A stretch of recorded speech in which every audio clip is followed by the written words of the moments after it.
희년서 여러분 뭐 잘 안 들어보셨을 거예요. 희년서인데 이걸 본래 제가 이제 번역을 쭉 하고 있었습니다. 그 뭐 영어 버전 그리고 그 히브리어 버전으로 계속 나왔던 걸 번역을 하고 있다가 여기 지금 진리의 집 육에녹 목사님 연락이 오셔가지고 자기도 하고 있다는 거예요. 그러면 다 했대. 알겠다. 그러면 목사님이 내셔라 해서 여기 책이 나왔고요. 그래서 이제 요거 나오고 난 다음에 또 한 분이 더 이걸 내셨어요. 임현묵 목사님. 한 분이 더 이 신년서 또 번역하셔가지고 또 출간이 된 게 하나 더 있습니다. 그래서 뭐 어느 버전이든 그게 조금 더 싸요. 싼데 저는 이제 유기농 목사님이 좀 계시적인 부분, 그 다음 에녹서 같은 경우에도 번역을 하셨기 때문에 그 연계해서 이렇게 좀 계시적인 걸 잘 푸시는 분이라 요 책 하여튼 추천합니다.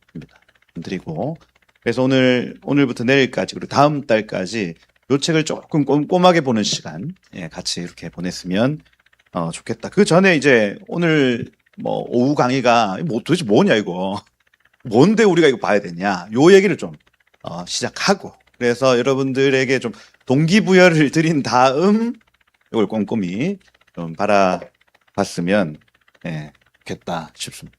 요거 말고 그 전 거 제가 희년서 뭔지 좀 설명을 좀 드리고 그 다음 요거 안에 있는 내용들 좀 쭉 살펴보면서 갔으면 좋겠습니다. 그래서 희년서만 보면 안 되고 이 희년서라는 이 책의 별명이 작은 창세기예요. 그러니 창세기의 주석서라고 여기시면 될 겁니다. 아마. 창세기를 주석을 했다. 많은 어떤 주장이 있거든요. 이거 누가 썼냐 할 때에 모세가 썼다라고 이제 보통은 얘기를 하는데 모세가 희년서 썼어. 하나님께 받아서 쓴 거야 하는데 이게 이제 제2성전기라고 표현하는 그러니까 스룹바벨 성전이 세워지고 70년에 이 성전이 무너지기까지 요 시간 안에 어떤 사람이 쓴 것이다 이렇게 또 봐요. 그래서 이걸 비평학자들은 그 시기에 모세의 이름을 빌려 쓴 것이기 때문에 이건 성경이 아니야 해서 지금 이게 외경처럼 이어지고 있는 겁니다. 이해가 되시죠? 그래서 그런 책이 많이 있거든요. 도마복음 이런 것도 도마가 쓴 것이 아니라 도마의 이름을 빌려서 누군가 썼다. 그렇게 다 되는 겁니다. 다니엘서도 이런 의심을 많이 받았죠. 다니엘 안에 막 헬라군 군주, 그 당시 헬라라는 나라가 없었는데 막 헬라군 군주가 나타나고 막 그 안티오쿠스 4세가 막 했던 일들을 자세하게 소개하니까 이건 다니엘이 쓰지 않았을 거야라고 믿었어요. 근데 1947년도 쿰란 사본 발견 때 다니엘서가 발견되면서 이거 주 후에 만들어진 것이 아니라 주 전이구나. 주 전에 다니엘서가 있었구나 하고 그 이론이 비평 이론이 완전히 뒤집어집니다. 그러니 이 희년서 같은 경우에도 마찬가지입니다. 희년서도 여기 보시죠. 희년서인데 하요벨림 하하면 정관사 히브리어 정관사고 요벨 하면 희년입니다. 희년. 근데 뒤에 임이 붙었죠. 그러면 요벨임 하면 복수 형태겠네요. 그래서 희년들이라는 뜻이겠죠. 희년 여러분 들어보셨잖아요. 희년은 몇 년에 한 번 지키는 겁니까? 50년, 7, 7이 49, 49년 그 다음 해가 희년입니다. 근데 이 희년이 계속 반복되겠죠. 50년이 지나면 한 번, 50년이 지나면 계속 반복되는 것을 복수 형태로 적어놨다 보시면 돼요. 그래서 희년서 이렇게 표현을 하는 겁니다. 이렇게 제목이 붙어진 것도 사실 히브리어 성경에는 제일 첫 번째 단어를 주로 제목으로 씁니다. 그러면 여러분들이 이 책을 딱 보면서 제일 첫 번째 단어 찾으셔야 본래 제목이겠죠. 본래 제목. 그래서 이게 제일 첫 번째 단어가 어디 적혀 있냐면 48페이지에 적혀 있어요. 48페이지에 이거 한글로 적어 놓으니까 이게 잘 모르겠는데 증거의 날들이라는 단어. 증거의 날들이라는 요 단어. 요 단어가 사실 요 책의 제목이에요. 제목. 증거의 날들. 그러니 희년서는 무언가 시간에 대해서 계속 강조한다고 보시면 됩니다. 다시. 자, 창세기 같은 경우에는 천지창조. 그다음 뭐 사람의 타락, 뭐 노아의 홍수. 계속해서 뭔가 이벤트가 이루어지는 게 중심이죠. 그럼 희년서는 어떻게 돌아가냐면 시간을 계속 알려줘요. 이건 언제 몇 번째 희년에 몇 번째 안식년에 일어났다. 이런 얘기. 이걸요. 그러니까 창세기에 나타난 사건들이 몇 년도에 나타났는지를 소개하는 책. 다시. 희년서 어떤 책이냐 할 때 창세기에 여러 가지 사건들, 이벤트들이 있어요.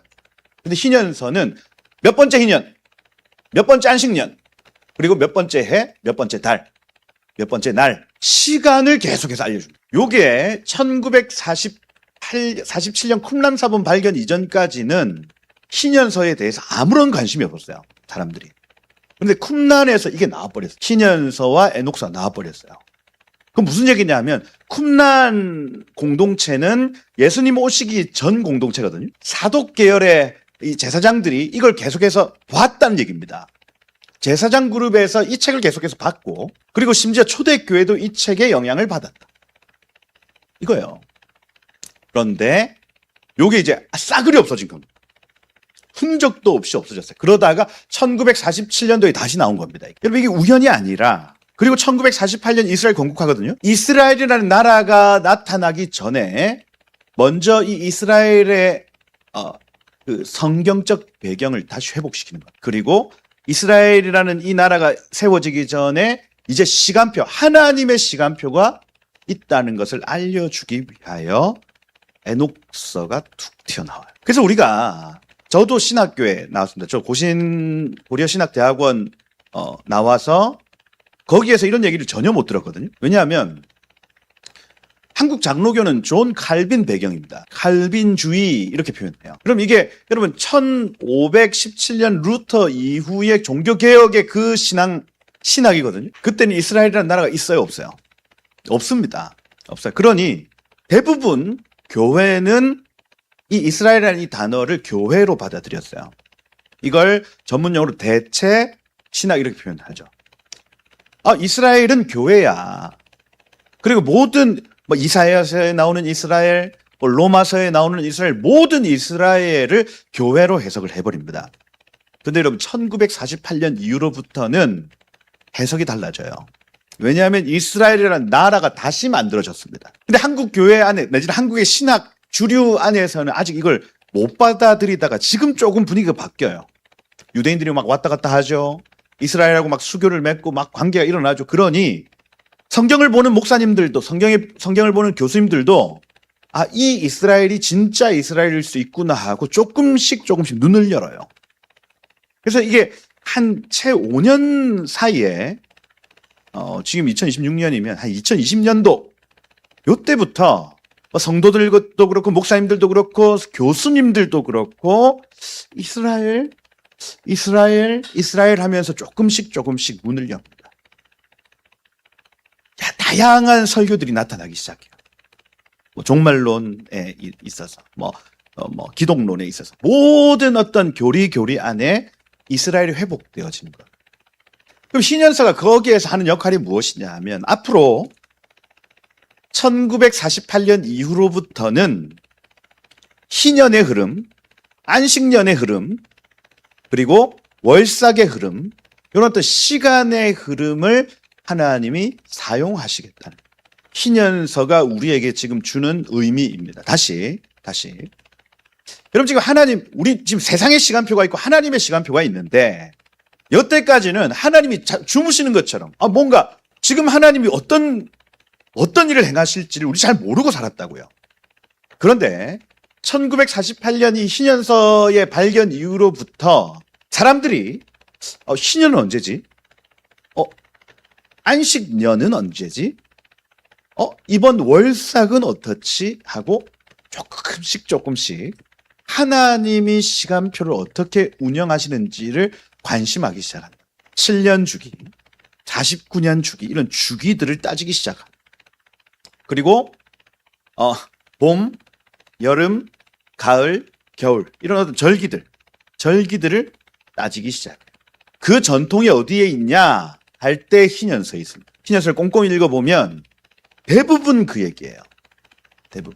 그리고 에녹이라는 사람을 굉장히 주목하는데 희년서가, 왜냐하면 이 땅에서 에녹이 글을 남겼어요.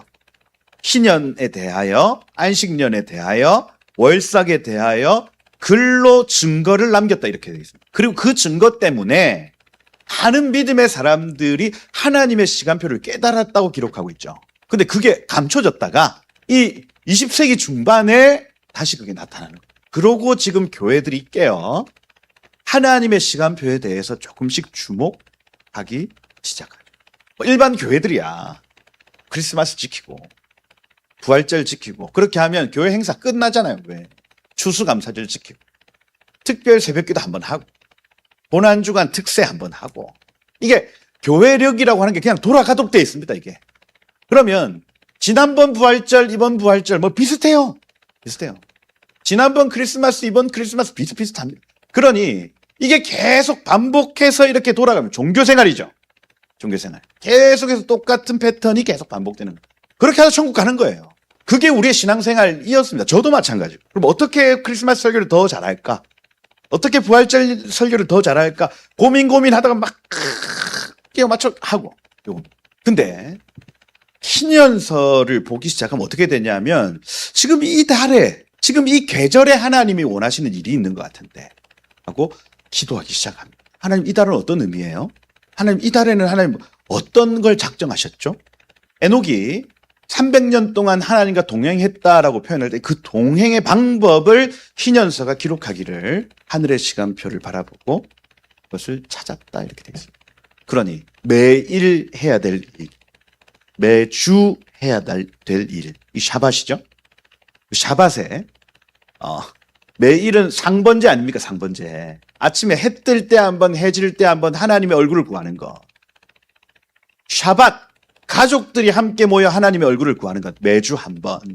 저는 금요일 저녁마다 같이 가족들이 예배합니다. 하나님의 얼굴 구하고. 그리고 한 달에 한 번 월삭 하잖아요. 그때는 공동체가 함께 모여 하나님의 전략회의에 아까 소도 이렇게 표현하셨지만 하늘의 전략회의에 참여합니다. 성경의 기록에 다 나와 있어요. 욥기에 보면 욥이 고난당하기 전에 마귀가 하늘의 천상 회의에 참여합니다. 그때 한날에 한날에 이렇게 표현할 때 그 한날이 하욤, 배하욤 이렇게 하거든요. 하욤이라는 요 단어는 앞에 정관사가 붙었기 때문에 특정한 날이에요. 특정한 날. 그럼 한 달 중에 특정한 날이 언제냐고요? 머리입니다, 머리. 1일이에요, 1일. 초승달이 뜰 그때마다 사단이 천상회의에 참여하는구나. 이걸 알았어요. 에스겔, 스가랴, 계시를 봤는데 몇째 달 초하루에 계속 초하루에 계시가 들어와요. 지금 이 달에 일어날 여러 가지 일들을 선지자들이 보는데 초하루에 봤습니다. 희한하죠. 그래서 사무엘상에 보면 사울이 다윗을 계속해서 찾는데 언제 찾냐면 월삭에 찾아요. 다윗만 찾는 게 아닙니다. 군대 장관, 재무부 장관, 장관들을 다 모으는 식탁을 언제 베푸냐 하면 월삭에 베푼다고요. 그래서 월삭은 하루나 이틀 지키죠. 1일이 월삭이 아니고 초승달이 뜨는 게 보여야 월삭입니다. 그러니 여러분 구름이 잔뜩 끼었거나 그리고 1일인데 우리가 분명히 음력 1일인데 달이 안 뜰 때가 있잖아요. 그러면 저기 단에서부터 부엘세바까지 두 증인이 같이 달이 떴습니다 하고 증거를 해야 월삭으로 나팔을 붑니다. 이게 두 증인이 있어야 돼요. 그럼 월삭이 선포되는 거예요. 그때는 장관들이 다 앉아 있어야 된다고요. 식탁 회의에 참여했어야 됐습니다. 솔로몬의 식탁에 먹을거리가 그렇게 많을 수밖에 없었던 이유는 장관들이 많았겠죠. 총독들이 많았을 거 아닙니까? 솔로몬의 어떤 영토, 솔로몬의 어떤 그 영향력이 이스라엘에만 국한되어 있지 않고 그 고대 근동 전체를 커버했다 이렇게 얘기를 합니다. 그러니 월삭 때마다 양을 몇천 마리 잡아야 그 월삭의 식탁이 이루어지죠. 무슨 얘기냐면 월삭에는 회의가 일어나는구나. 하늘에서도 땅에서도 이겁니다. 영적으로 깨어있는 이 땅의 왕들은 월삭 때 회의를 했다고요. 했어요. 이걸 에녹이 알고 적었습니다. 그래서 이 달에는 이런 의미, 이 달에는 이런 의미, 이걸 다 적었어요. 이 달의 이름을 이렇게 하자, 뭐 시반월, 니산월 다 적었습니다. 그걸 후대에 계속 남겨줬어요. 그러면 동행의 방법이라고 하는 것이 여러분 어떻게 동행하실래요? 하나님하고 여러분 어떻게 동행하십니까? 그냥 열심히 기도하고 그게 아니라 에녹이 동행했던 방법을 희년서가 가르쳐 주는데 그것은 하나님의 시간표에 따라 하나님께 얼굴을 보였다. 때로는 한 개인이, 때로는 한 가정이, 때로는 한 공동체가. 그리고 1년에 3번씩 이스라엘 남자들은 다 하나님께 얼굴을 보였어야 됐습니다. 그죠? 6월절, 무교절, 그리고 오순절, 그리고 가을절, 나팔절로 시작해서 초막절에 이르기까지 이 3번의 절, 봄절기, 6월절, 무교절, 그리고 여름, 초여름 때 오순절, 그리고 가을에 이 세절, 이 3번을 하나님 앞에 얼굴을 보였어야 됐다. 그것은 민족 전체가 하나님과 동행하는 방법이었습니다. 이거 어디서부터 시작했냐? 모세가 토라, 창세기, 출애굽기, 레위기, 민수기, 신명기 5권의 책을 줘서부터 시작했냐? 그게 아니에요. 그게 아니다. 구전 토라 해서 에녹, 그 희년서를 가만히 보면 아브라함이 이삭을 번제로 바치는 때가 어느 절기였다. 이런 얘기들이 다 나오죠. 그러니 이들이 토라, 기록된 하나님의 말씀이 없었다 할지라도 그 시즌만 되면 하나님께 얼굴을 보였다는 얘기. 희년서가 우리에게 주는 그런 마지막 인사이트가 무엇입니까? 마지막 때는 하나님의 계절, 하나님의 시간표를 읽어야 승리한다는 얘기예요. 이게 결론입니다. 오늘부터 내일까지 그리고 6월의 강의까지의 결론이 무엇이냐면 교회가 승리하기 위해서는 하나님의 시간표를 볼 수 있어야 된다고요. 마지막 때 심상치 않습니다, 여러분. 분별이 쉬워요, 어려워요? 어렵습니다. 분별이 누가 거짓말하는지 몰라요. 그죠? 점점 더. 뭐 정치, 뭐 경제, 모든 영역에 목사님들도 마찬가지고. 조윤기 목사님, 뭐 김삼한 목사님, 김장한 목사님 이런 분들 예전에는 여러분 쓰임 받았잖아요. 근데 끝에 가면 이상한 말 하죠. 옛날에도 이상했고 지금도 이상. 이게 아니고 헷갈리는 겁니다. 헷갈려요. 그렇게 귀하게 쓰임 받았던 분들도 앞으로 일어나는 일들 속에 미혹이 될 수 있다고요. 그럼 어떻게 분별하냐고요? 어떻게? 트럼프가 적그리스도입니까? 아니면 뭐 하나님 세우신 종입니까? 어떻게 하실래요, 여러분? 오만 얘기 다 있잖아요. 어떻게 보면 적그리스도가, 어떻게 보면 지금 하나님이 일을 하는 것 같은데. 목사님들마다 다 다르거든요.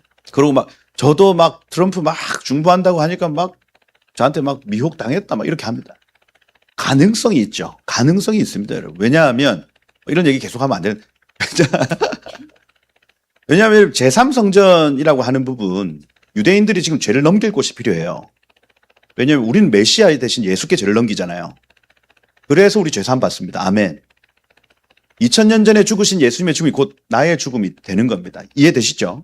왜냐하면 예수님이 테텔레스타이 할 때 그때 외치셨을 때 앞에 있는 사람도 과거의 외침을 듣는 겁니다. 이해가 되세요? 아니 예수님의 그 생생한 목소리를 듣는 그 사람도 이미 과거의 소리를 듣는다니까요. 제가 지금 이렇게 말하고 있잖아요, 여러분들. 지금 현재를 얘기하고 있는 거 같잖아요. 여러분들 이미 제가 딱 말을 떼는 순간 과거입니다, 과거. 이게 마이크, 저기에 들어가는 마이크, 여기 들어가는 마이크, 싱크가 안 맞아요. 이해가 되세요? 제가 여기서 여기 소리를 하고, 저기 지금 카메라에 있는 마이크하고, 제가 지금 얘기할 때 저기가 더 늦게 들어간다고요. 그러면 쟤는 이미 과거입니다, 과거. 그러면, 지금 제가 현재, 눈앞에 지금 보고 말하는 것 같지만 이미 과거. 예수님 눈앞에 봤던 마리아도 과거, 우리도 과거. 이미 선포하신 그 말씀을 우리도 듣고 있는 거예요. 2000년 전에. 그 사람은 1초 전에, 우리는 2000년 전에 음성을 듣는 이겁니다. 이게 믿음이에요, 믿음. 내가 예수께 죄를 옮긴다. 저 죽음이 나의 죽음이다. 초대교회 때 보고 그렇게 고백했던 사람도 지금 우리가 고백하는 우리 사람도 똑같아요. 유대인들은 이거 안 믿습니다. 자기의 죄가 번제, 짐승을 잡아야 죄 문제가 해결된다 믿어요. 지금. 근데 그 번제를 신명기에 보면 내가 지정한 장소에 드리라고 해요. 그 장소 예루살렘. 솔로몬 성전이 있었던 바로 그 모리아 산에서 그 번제를 드려야 된다고 지금도 믿고 있죠. 이거 여러분 가능해요? 불가능해요? 왜? 그 위에 뭐가 있는데? 솔로몬 성전 있던 그 자리에 뭐가 있어요 지금? 이슬람 사원이 있잖아요. 그럼 이슬람 사원 그거 다 무너뜨리고 새로 성전 지어야 되는데 이거 어떻게 할 거냐고요. 근데 누가 이걸 해주겠다고 얘기하냐면 나중에 다니엘서 요한계시록에 보면 마태복음 24장에 보면 적그리스도가 이걸 허락해 줍니다. 7년의 계약을 맺고 7년 동안 이거 가능하게 해줍니다. 누가요? 적그리스도가요. 근데 7년의 절반에 그걸 예배를 드리지 못하게 바꾼다고 변개합니다. 이게 성경에 기록된 적그리스도의 일입니다, 여러분. 그럼 트럼프는 지금 그 일을 해주겠다고 공언하고 있거든. 텔아비브에 있었던 그 수도를 예루살렘으로 옮겨주고, 그죠? 국제적으로 수도가 어디냐 할 때 지금까지 얼마 전까지는 텔아비브였습니다. 그 벤구리온 공항 있던 거기 해변가. 근데 여러분 이스라엘의 수도는 어디에 볼래? 예루살렘 아닙니까? 그 모두가 아는 사실인데 국제적으로 이게 분쟁이 일어날까 봐 텔아비브로 바꾼 거예요. 유엔에서. 근데 트럼프가 이것을 텔아비브로 공식 인정을 해줍니다. 무슨 얘기냐면 내가 저기서 너희 번제 드리게 해줄게 이거. 적그리스도예요? 아니면 하나님의 종이에요? 모르겠다니까. 입으로는 그 남자와 여자 성별은 두 개밖에 없습니다. 동성애 하는 스포츠 그 여자 스포츠에 여러분 남자 동성애자 가지고 막 역도 들고 이렇게 금메달 따고 이렇게 하는데 이게 정상이에요, 여러분. 그걸요 완전히 박살냅니다, 박살. 트럼프가. 그럼 잘하는 것 같잖아요. 근데 만지는 여러 가지 카드들이 적그리스도 카드를 만진다고. 헷갈리죠. 헷갈릴 수밖에 없습니다. 앞으로 더 할 겁니다. 더 할 거예요. 신실한 하나님의 종들조차도 이 문제를 해석하고 풀어내지 못해서 미혹당할 수 있다. WCC, WEA, 로잔 뭐 어떻게 할 겁니까? 여러분? 종교 통합, 뭐 가톨릭 이게 맞는 정보가 있고 아닌 정보가 있거든요. 어떻게 하실 거냐고. 근데 신연서, 에녹서 같은 경우에 계속해서 어떻게 여러분 이 바벨론 한가운데서 승리하는가를 가르쳐 주되 신연서 같은 경우에는 하나님의 시간표를 따라가라. 이게 신연서의 결론이에요. 하나님의 시간표를 따라 살아가라. 하나님의 시간표가 뭔데요? 아침, 저녁, 상번제, 금요일 저녁부터 토요일 저녁까지의 그 샤밧, 그리고 매달의 월삭, 그리고 절기입니다. 한 해의 절기. 그리고 안식년, 희년 이렇게 되는 거예요. 그걸 끊임없이 얘기합니다. 끊임없이. 이게 저는 20세기 중반에 세계 교회에 열렸다는 게 우연이 아니라 믿어요. 마지막 때 이렇게 이기는 거. 아침 저녁으로 하나님께 얼굴 보이는 자는 이깁니다. 이겨요. 매주 한 번 가족이 하나님께 얼굴 보이면 이겨요. 가족이 이기는 방법. 한 달에 한 번 공동체가 같이 하나님께 얼굴 보이면 이깁니다. 그리고 1년에 3번 그 절기를 국가가 내지는 큰 공동체가 지키면 이긴다고. 그리고 7년에 한 번, 그리고 49년에 한 번. 이 사이클과 주기에 대해서 주목할 필요가 있다는 것. 그래서 이 하요벨님, 요벨이라는 이 단어는 양의 뿔이라는 뜻. 양뿔. 요벨 하면 양뿔이에요. 양뿔. 그래서 이 요벨 쇼파르 있잖아요. 쇼파르. 나팔. 이렇게 긴 거. 이건 물소뿔이에요. 물소뿔. 양뿔은 뭐예요? 작은 거. 작은 거 불면 하거든요. 물소뿔 불면 빠바 이렇게 불면 약간 소같이 불어요. 근데 작은 걸 불면 이 한단 말이에요. 막 소리도 막 좋지 않아. 근데 이 양의 뿔을 불면 이 요벨이라는 이 단어가 줄지어 들어오다라는 개념입니다. 줄지어 들어온다. 양뿔을 불면 줄지어 들어오는 거래요. 그러니까 뭔가 양이 막 초원에서 놀다가 이 양뿔을 불면 줄지어 들어온다. 그럼 신년이라는 이 개념 자체를 이 요벨이라는 이 단어 안에서 보면 어떻게 되어 있냐면 양뿔을 불면 줄지어 들어온다. 49년에 한 번 모든 것이 돌아오는 시간. 희년은 우리가 돌아갈 곳이 있고 모든 것들이 다시 줄지어 돌아오는 시간이구나를 알 수가 있습니다. 49년에 한 번, 여러분 그러니 오래 살면 여러분 몇 살 살 것 같아요? 80이면 최소한 1년, 일평생에 한 번은 희년을 경험하는, 줄지어 들어가는. 내가 포로로 있었어요. 내지는 제가 종으로 노예로 있었습니다. 그런데 희년이 되면 풀어집니다. 이걸 일평생에 한 번은 경험하는 거예요. 내가 포로 되었다가 자유케 된 거예요. 그 다음, 빚을 졌는데 빚이 탕감되어지는 겁니다. 일평생에 한 번은 나의 빚이 탕감되는 걸 경험하는 거예요. 희년이 존재한다면. 애석하게도 이스라엘에는 희년이 한 번도 지켜진 적이 없습니다. 왜 그랬을까요? 여러분들이 돈을 빌려줬다 생각해 보세요. 탕감해주는 날이 있대. 그렇다고 여러분 탕감해 줍니까? 안 되죠. 내가 어떻게 번 돈인데 그걸 탕감해. 되는 겁니다. 돈을 빌려줬는데 안 갚아서 그래서 그 아이들을 종으로 삼았어요. 그죠? 갚지도 않았는데 50년 됐다고 얘네들 풀어주래. 누구 마음대로. 안 되는 겁니다. 가족에게로 돌려보내야 되는데 사람의 욕심과 욕망 때문에 이게 단 한 번도 지켜진 적이 없어요. 근데 여러분 희년에 대한 기억이 있는 사람은 끝에 있을 그 완전한 희년을 기억하게 됩니다.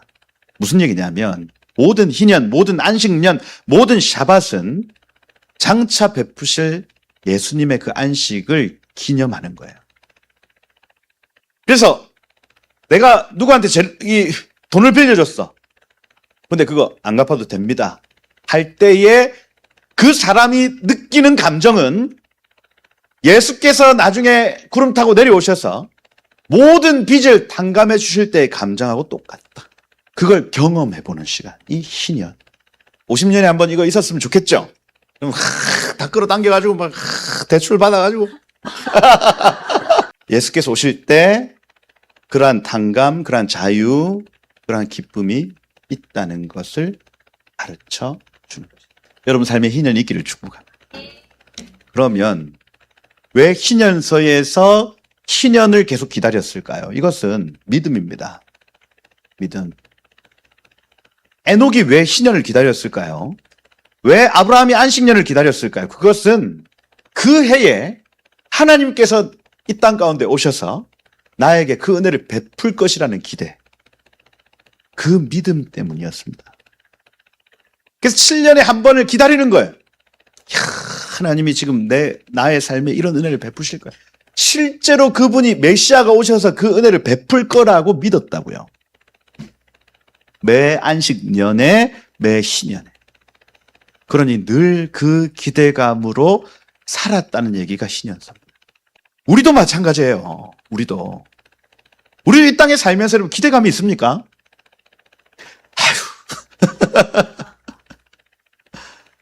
여러분 우리가 우리 주님 오셔서 내지는 만약에 다음 해가 안식년이에요. 하나님께서 내 모든 짐을 벗겨주실 거예요. 이런 믿음, 이런 기대감으로 사냔 말이에요. 저도 희년서를 보기 전까지는 그냥 열심히 살았습니다. 그런데 희년서를 보니 매 시간마다, 매 달마다, 매 주마다 기대가 돼요. 기대가. 매 샤밧, 금요일 저녁마다 아이들하고 같이 포도주스 한 잔 떠놓고 빵 하나 놓고 하나님 오늘 이 샤밧의 주인이신 예수님 저의 죄가 쉬게 하십시오. 죄 타고 들어온 저주도 쉬게 하십시오. 오늘 모든 것이 멈춥니다. 저 사역으로 달려가는 내 마음도 멈춥니다. 하나님 제 죄도 다 멈춥니다. 이 보혈로 나를 덮어주십시오. 샤밧 그쳐지는 날이거든요. 죄가 그쳐지고요. 죄 타고 들어온 저주도 그쳐지고요. 질병도 그치고요. 가난도 그치고요. 관계의 모든 얽매임도 그치고요. 할렐루야. 그럼 여러분 매주 샤밧이 돌아올 때 제 마음이 어떨까요? 기대하고. 그죠? 야, 하나님이 정말 그 은혜를 행하셔. 신현서가 우리에게 이 믿음을 줍니다. 매 월삭이 돌아옵니다.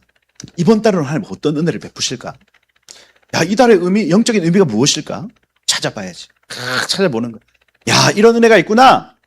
하나님께서 이 달에 나에게 이 은혜를 베푸시겠구나. 막 기대감이 막 일어나는 거예요.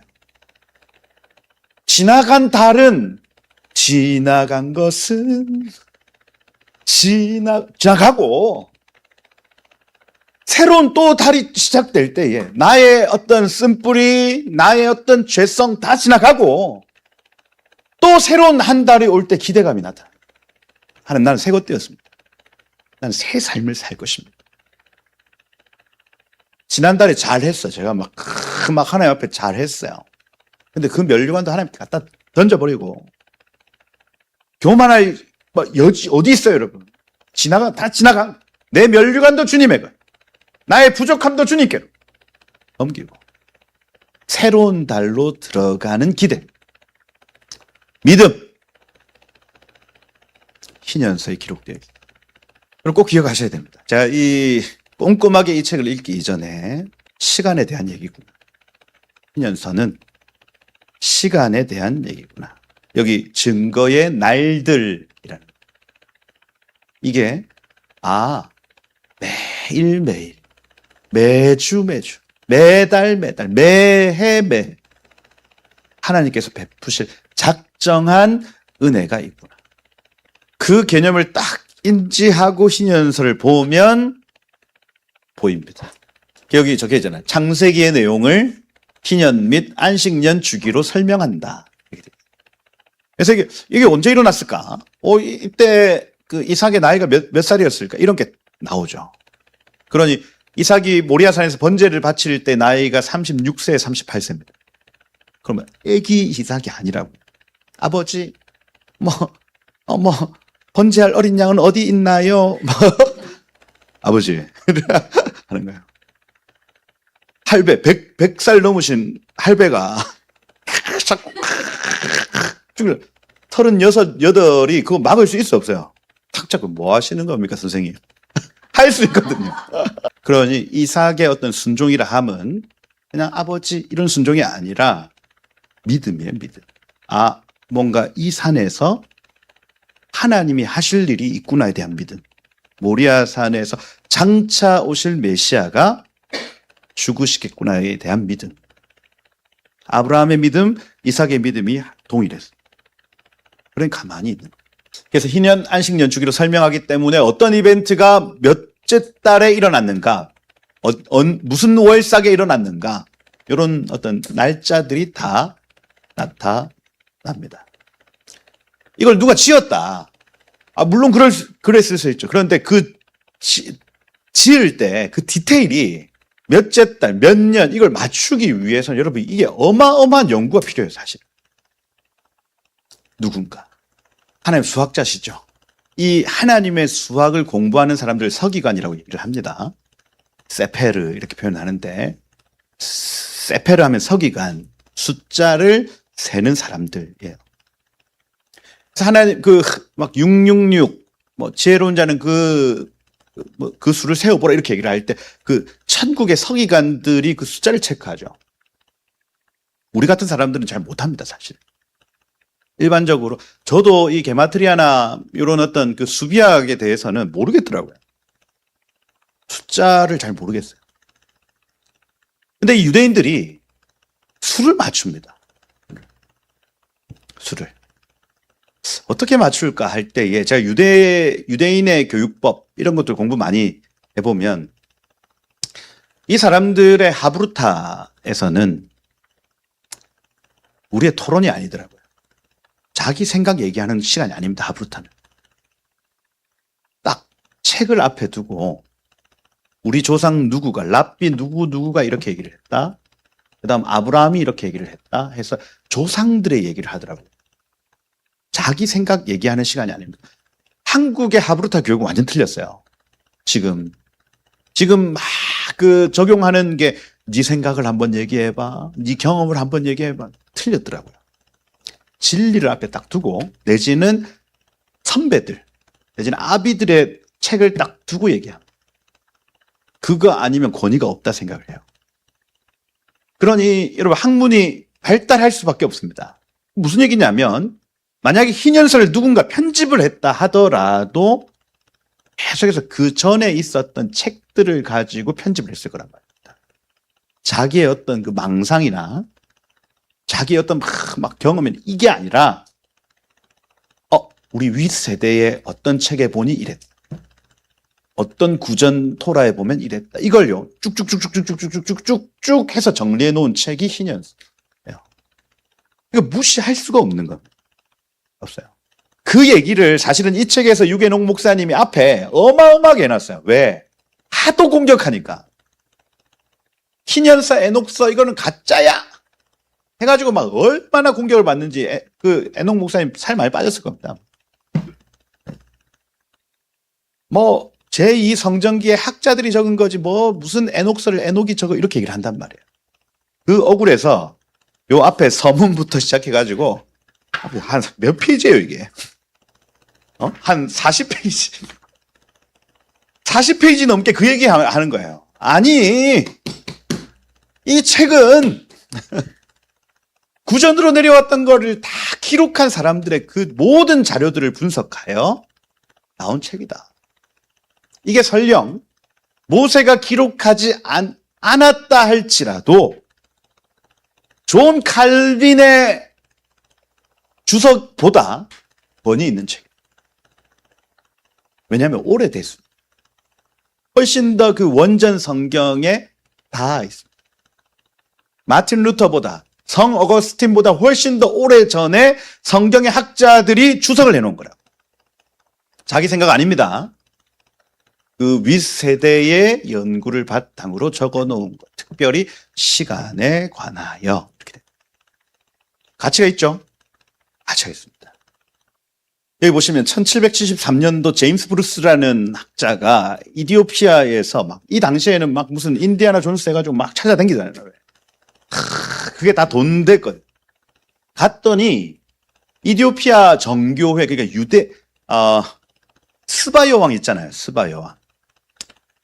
함 계열의 스바가 있고 셈 계열의 스바가 있는데 그래서 여기 지금 함 계열 쪽 이디오피아 저 밑으로 내려가는 요 스바. 요 스바에서 솔로몬 시대 때 여호와 신앙이 들어갔습니다. 그때 솔로몬 그 궁전에 있었던 내지는 제사장들에게 있었던 경전 다 가지고 와요. 그 당시에. 그리고 그거를 자기네 언어로 번역한 거. 그게 발견된 거예요. 게즈어라고. 이디오피아 그 고대어인데 게즈어로 이렇게 쭉 적혀져 있는 그걸 그냥 영국에 가져가 봤습니다. 그리고 막 고대 언어 공부했던 옥스퍼드 학자들이 이걸 막 푸는데 희년서인 거예요. 세상에 없는 거. 그래서 이건 이디오피아에서 그냥 만들었는가 보다. 요러고 있었어요, 이게. 근데 1947년 쿰란에서 아람어 히브리어 사본이 발견됩니다. 그러니까 희년서가 게즈어밖에 없었어요. 이디오피아 언어로만 있었는데 그러니 그냥 이디오피아 사람들이 이거 적어놓은 건가 보다 했다가 1947년도에 왜 양치기가 왜 돌 던지다가 불이 뭐 발견됐다 이런 얘기 들어보셨잖아요. 왜 돌을 딱 던졌는데 뭐가 뽕 들어가. 오잉? 들어가 봤더니 막 항아리에 막 그 스크롤이 막 토라 스크롤이 막 담겨 있는 거예요, 이게. 알고 봤더니 뚜껑을 열어봤더니 주님 오시기 전 뭐 100년, 200년 그때 탄소 측정 해보니까 그때 이야 막 찾아보니까 에녹서, 희년서, 다니엘서 막 튀어나오. 특별히 마지막 때에 대한 의심받았다. 결정적이었죠. 결정적이었어. 그러면서 지금까지 에녹서 같은 경우에는 2년에 한 번씩 세미나 열려요. 학자들이. 왜냐하면 이거 연구를 해야 되니까. 채 100년이 안 됐습니다. 이거 1947년 이후니까 아직 100년이 안 됐어요. 이 역사가. 에녹서, 희년서를 공부하는 역사가 100년이 안 됐고 한국 교회는 그러니까 아예 번역본 자체가 없었다고요. 에녹서? 희년서? 그런 거 하면 위험합니다. 이렇게 한다고요. 그런데 창세기를 주석할 때에 가장 탁월한 주석이죠. 뭐 여러분 매튜 헨리의 주석, 뭐 옥스퍼드, 뭐 카리스 다 찾아봐도 사실은 이런 어떤 그 오리지널 텍스트, 과거 에세네 학파 내지는 뭐 쿰란 공동체 이 사람들이 성경을 어떻게 봤을까? 그리고 심지어 유다서 1장에 보면 에녹서를 인용하죠. 뭐 야샬의 책에서 이렇게 나왔다. 에녹서에 이렇게 나왔다. 이걸 인용한단 말이에요. 성경이 무시할 수 없는. 근데 제가 보는 관점에서 마지막 때의 7년 주기.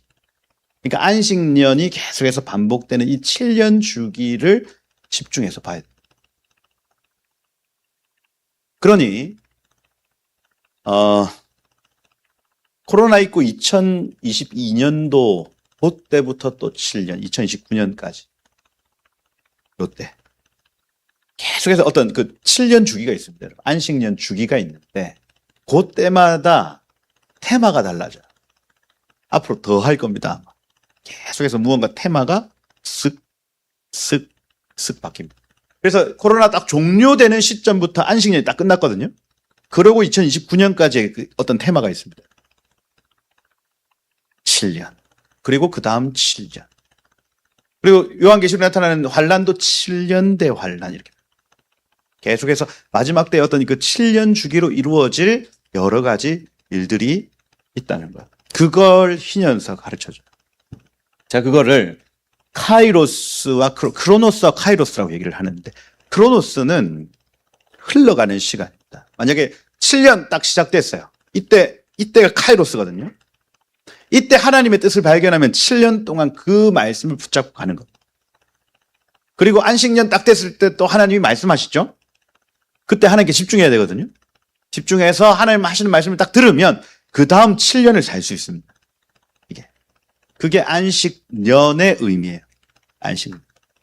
그리고 실제로 1947년 이후로부터 경제 위기 이렇게 표현하는 오일 쇼크, 뭐 우리나라 IMF 일어날 때, 그다음 막 모기지론 무너질 때 이럴 때가 안식년이에요. 안식.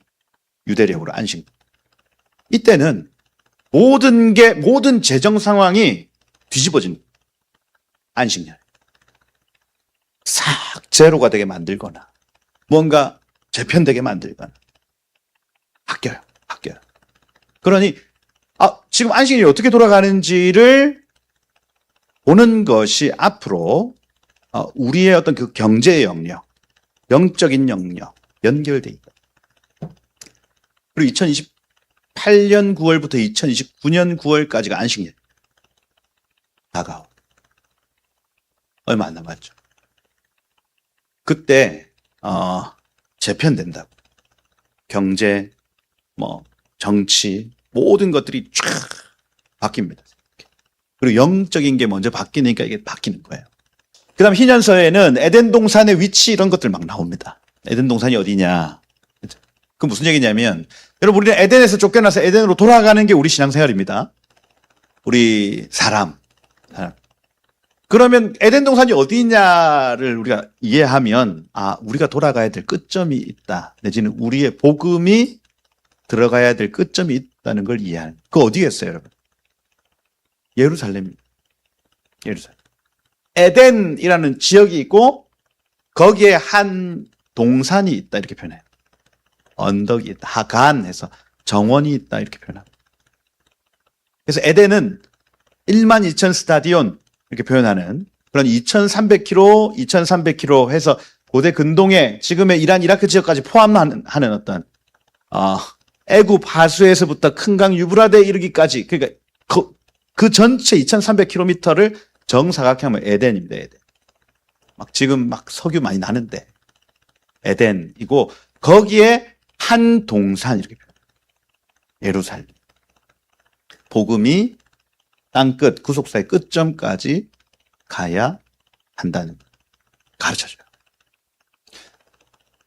저게 그러니까 R.H. 찰스라는 사람이 번역한 희년서 번역본 초판 사진입니다.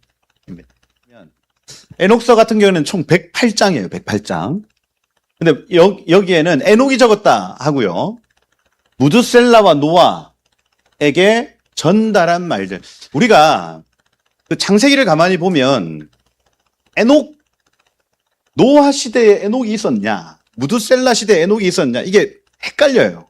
심지어 아브라함이 셈하고 같이 삽니다. 이게 헷갈리더라고요. 셈이 누구예요, 여러분? 노아의 큰아들 아닙니까? 근데 아브라함이 같은 시대에 살았다 이렇게 돼 있어요. 워낙 오래 사니까. 그러니까 에녹이라는 이 사람의 영향을 무드셀라도 그렇고 받는 거예요, 받는 거.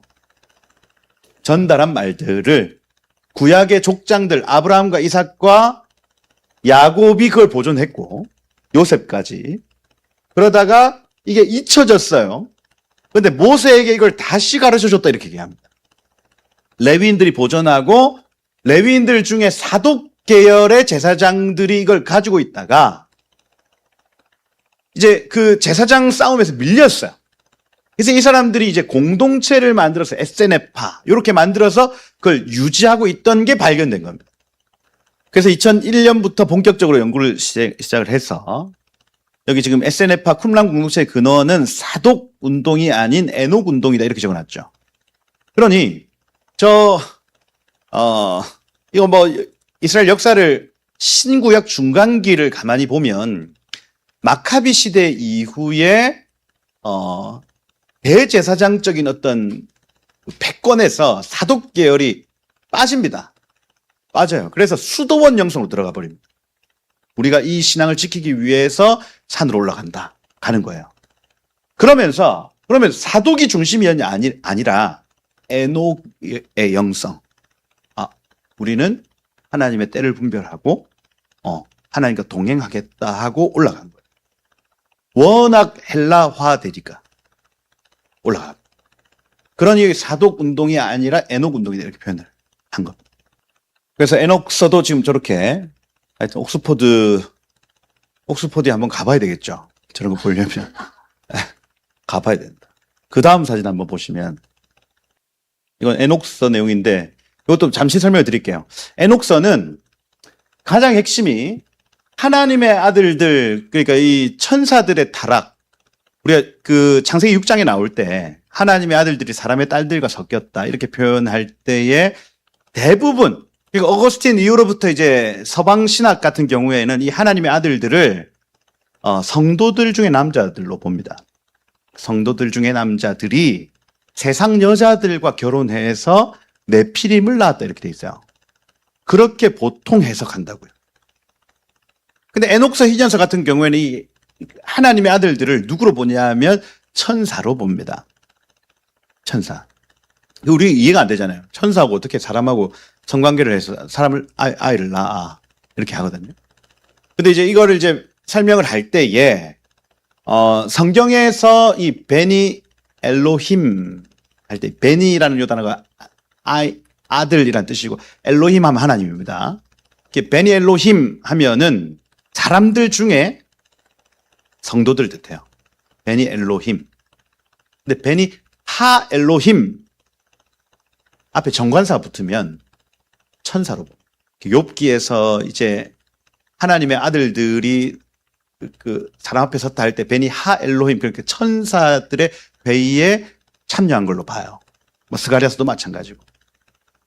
그럼 여기 이 창세기 6장에 베니 엘로힘이 적혔을까, 베니 하 엘로힘이 적혔을까를 보면 되겠죠.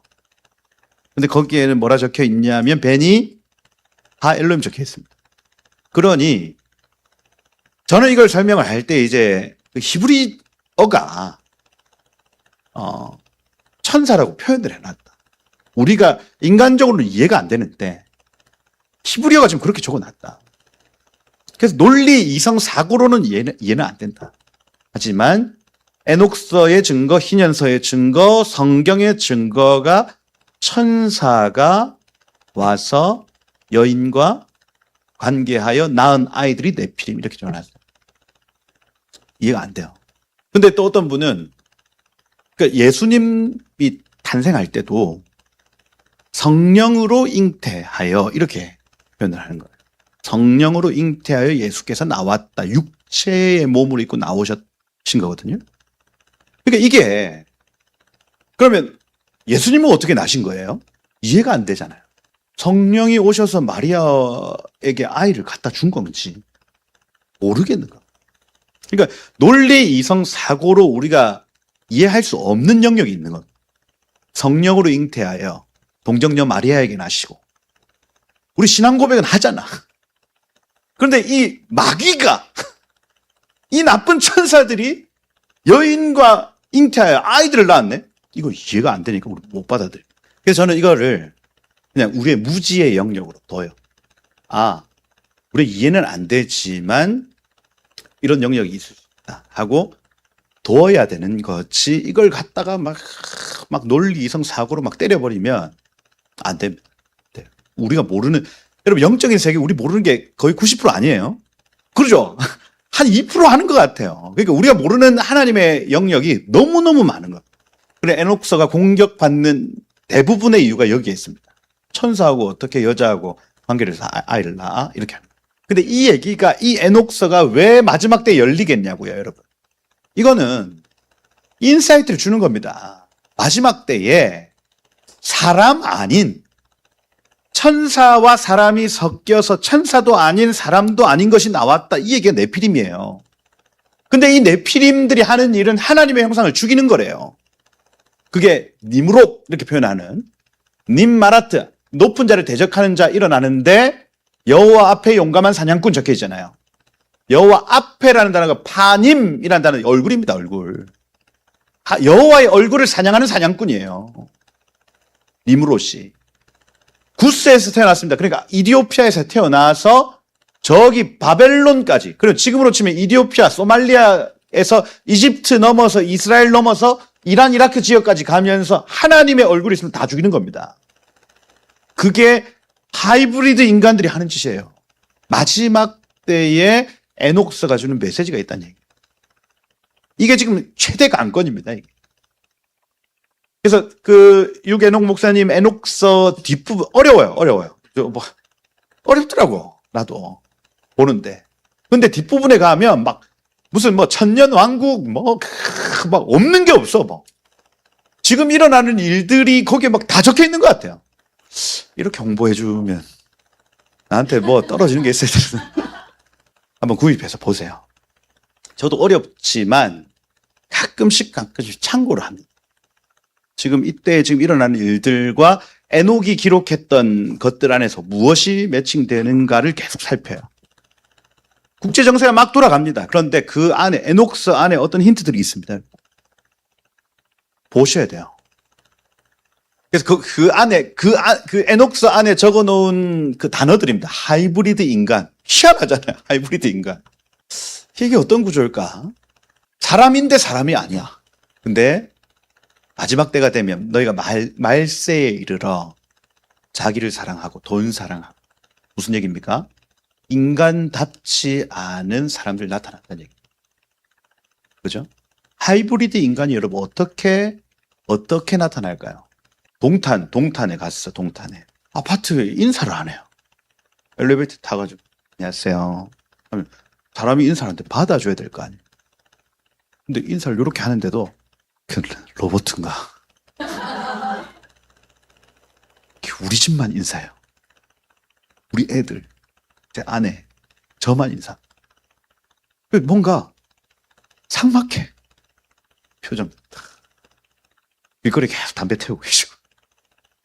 반도체 뭐 돈은 잘 벌어요, 여러분. 뭐 하이닉스, 뭐 삼성 다 다니시고 뭐 돈은 잘 버는 것 같은데 전부 담배 피고 하고 살아. 주변에 관심이 없어요. 우리만 놀이터에서 막 놀고 있고.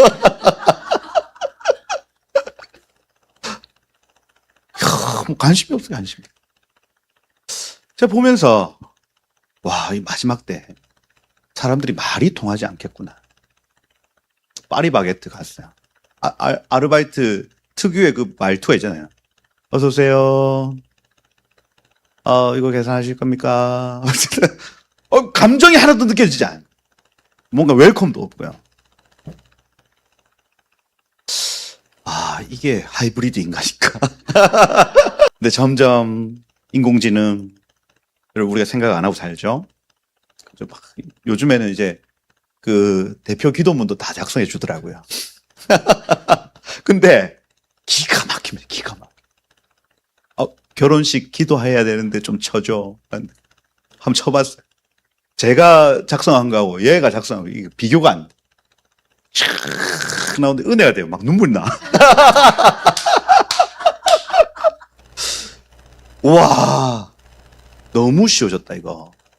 뭐 목사님들도 그렇고 뭐 다 굳이 막 원어를 가지고 뭐 기도해 가면서 사람들의 마음을 이게 하고 싶지 않고 빨리 좋은 결과가 착착착착 나오는데 별로 생각을 할 필요도 없네. 제가 보면서 그 에녹스를 보면서 지금 이런 현상들을 보면 이렇게 만들어지겠구나. 이렇게. 나중대에서는 영어 칩 딱 꽂으면 영어가 된대. 여러분 하겠어요, 안 하겠어요? 여러분 같으면. 예? 막 업데이트 하는 거예요, 막. 30만 원이면 영어가 돼. 막 꽂는 거야, 꽂는 거야. 야, 내 지식이 아니고, 내가 노력해서 하는 게 아니고, 이게 뭔가 나한테 계속해서 치덕치덕 붙는데, 이게 난지, 이게 전지. 운전도 우리가 안 하잖아요, 이제. 점점. 자, 에녹서를 보면서, 마지막 때 일어날 일들을 여기 적어 놨겠구나. 신년서를 보면서 마지막 때 이 시간표로 하나님과 동행해야 되겠구나. 보여지는 게 있습니다. 네피림 등장하고. 아사셀이라고, 우리가 그 레위기 보면서 아사셀 염소가 뭐 아사셀이 무슨 뜻인지 막 연구를 엄청 합니다. 막 저도 주석을 엄청 봤어요. 이게 도대체 뭐야? 예수님을 나타내는 거야? 뭐야? 하는데 에녹서에 아사셀이 나와요. 그 마귀 중에 대장입니다. 사단을 뜻하는 거예요, 사단. 그러니 아사셀 염소한테 이스라엘의 모든 죄를 덮어 씌우고 광야로 던진다. 퍼펙트죠, 퍼펙트. 원죄의 근원. 죄의 본래 주인에게 죄를 다 뒤집어 씌워서 저 무적행으로 던진다는 개념인가. 그 개념이 여기 아사셀 에녹스에 나오죠. 그렇죠? 불법의 방법을 사람에게 전수한. 그러니까 우상 숭배와 음란의 방법. 어떻게 하나님 말고 우상을 숭배하는지에 대한 방법. 그리고 어떻게 나의 아내, 나의 남편 말고 다른 사람과 음란할 수 있는가에 대한 방법을 아사셀이 사람들에게 가르쳐줬다 이렇게 합니다. 신년서에 나와요. 그러니 그것 때문에 대홍수가 나타납니다. 그럼 마지막 물심판이 저 이유 때문에 나타났다면 불심판도 저 이유 때문에 나타납니다. 우상숭배와 음란. 이게 로마서 1장부터 3장까지의 주제 아닙니까? 이방인들은 우상숭배와 음란으로 멸망하고 유대인들, 믿는 자들은 말씀과 하나님을 알면서도 행하지 않음으로 멸망한다. 이렇게 되어 있습니다. 이게 로마서 이 초두에 나타난 주제예요. 모든 사람이 죄를 범하였으며 하나님의 영광에 이르지 못한 이겁니다. 우상숭배. 불심판이 어떻게 일어나냐. 마지막 때 우리 주님 오셔서 무엇을 심판하시냐 할 때 에녹스에 그 답이 있습니다. 그러면 그거 피하면 돼요. 그게 요한계시록이죠. 에녹서가 피해라 했던 얘기를 요한계시록에 적어놨어요. 연결돼 있다고. 그래서 10장의 대홍수 18장부터 21장까지는 타락한 천사들, 아사셀 옆에 붙어있던 3분의 1 천사들이 흰놈의 아들 골짜기 감옥행으로 간다 이 얘기. 그리고 그 이후로부터 장차 마지막 때 일어날 일들을 쭉 소개합니다. 에녹서가. 한번 타서 읽어보셔라. 유계농 목사님 제가 이렇게 홍보를. 그러고 마지막으로 그 희년서 제가 좀 정리를 해드리면 희년서 요 흐름으로 갑니다. 희년서 1장은 모세가 신년서를 받는 내용이에요. 야, 모세야, 내가 뭐 이래서 너 찾아왔다. 이런 얘기. 그 신년서를 받아든 모세가 중보기도를 막 합니다. 하나님, 막 중보기도 하는 내용이 1장에 나왔다. 그리고 2장부터 실제적인 그 신년서의 내용이 나오겠죠. 천지창조. 그런데 천지창조를 강조하면서 계속해서 시간의 창조를 강조해요. 샤밧. 내가 샤밧. 너희에게 이 샤밧을 준다. 하고 이 6일 일하고 하루 쉬는 이 패턴을 어마어마하게 강조합니다. 우리 창세기를 보면 샤밧이 막 크게 강조되진 않아요. 안식일 강조되지 않거든요. 근데 희년서에서는 이 시간을 굉장히 강조하는 특징을 보입니다. 그리고 3장에서는 아담과 하와의 어떤 그 사역, 그리고 그들의 어떤 실패, 이런 것들을 다루고요. 그리고 4장 가니까 가인과 아벨, 요 사건 잠시 나타나다가 에녹을 쭉 소개를 합니다. 그리고 에녹이 노아에게까지 어떤 영향을 끼쳤는가, 이게 5장부터 쭉 나타나서 10장까지 노아와 그의 아이들, 그리고 11장부터 아브라함 얘기가 나옵니다. 그래서 11장, 12장에는 에녹서 10장 같은 경우에는 셈과 함과 야베, 이 노아의 아이들에게 땅 분배하는 얘기가 굉장히 재밌게 나와요. 그래서 제비 뽑거든요. 제비를 뽑아서 열방의 70개 민족이 어떻게 흩어지는가를 신년서가 굉장히 자세하게 소개를 합니다. 근데 거기서 핵심은 여기에 불순종한 한 민족이 있다. 그래서 제비를 뽑아서 너 이쪽으로 가 했는데 그 땅이 마음에 안 들어서 불순종한 한 민족이 있고, 그리고 자기가 분배받은 땅에서 영적인 것을 사모하여 이주한 한 민족이 있다. 그래서 이 땅 분배 안에서는 두 민족을 집중해서 보셔야 됩니다. 요 얘기는 나중에 어떤 민족인가. 그래서 그런 포인트, 신년서를 볼 때에 이 포인트를 봐야 돼. 요거를 제가 찝어주는 거예요. 그리고 아브라함의 생애, 이거 이제 이달에 아브라함이 들어갈 수 있을지는 모르겠지만 아브라함이 어떻게 살았다. 우리는 그냥 막 믿음으로 자식을 낳았다 이렇게 하는데 아브라함의 유년기, 요런 게 이렇게 숨어 있습니다. 그러니까 주석이죠, 주석. 그리고 이삭은 또 어떻게 살았다. 여기에서 이삭의 유언, 아브라함의 유언, 노아의 유언 이런 게 나옵니다. 유언 여러분 중요하잖아요. 그리고 사람이 죽을 때가 다 되면 정말 중요한 얘기를 할 거 아니에요. 주기철 목사님 돌아가시기 전에 정말 중요한 얘기. 여보, 죽 한 그릇 먹고 싶소. 하고 돌아가셨어요. 그런 거 안 할 거 아니에요, 그런 거. 정말 이 자녀들한테 중요한 얘기를 했을 건데 그거 다 적어놨어요. 그런 포인트들이 있습니다. 아브라함의 유언, 이삭의 유언, 야곱의 유언, 요셉의 유언. 그래서 거기에서는 그런 게 포인트입니다. 이 오는 세대에게 이렇게 살거라 하고 얘기를 해줘요. 그리고 마지막 47장부터 50장까지는 모세의 유언까지 마무리를 하는 것. 그리고 대략적인 어떤 개론을 여러분들에게 설명을 드렸다. 잠시 쉬고 제가 한번 기도하겠습니다. 하나님, 우리의 눈을 열어주십시오. 하나님, 이 책을 볼 때에 하나님 이 시대에 하나님 하시고자 하는 일들, 그리고 하나님의 시간표를 이해하는 은혜가 있어서 하나님, 우리 각 사람이 에녹과 같이 하나님과 동행하는 방법을 배우고 아는 복이 하나님 이 시간 있게 하옵소서. 그렇게 이 시간들 채워나가실 주님을 기대하며 예수 그리스도 이름으로 기도드립니다. 아멘.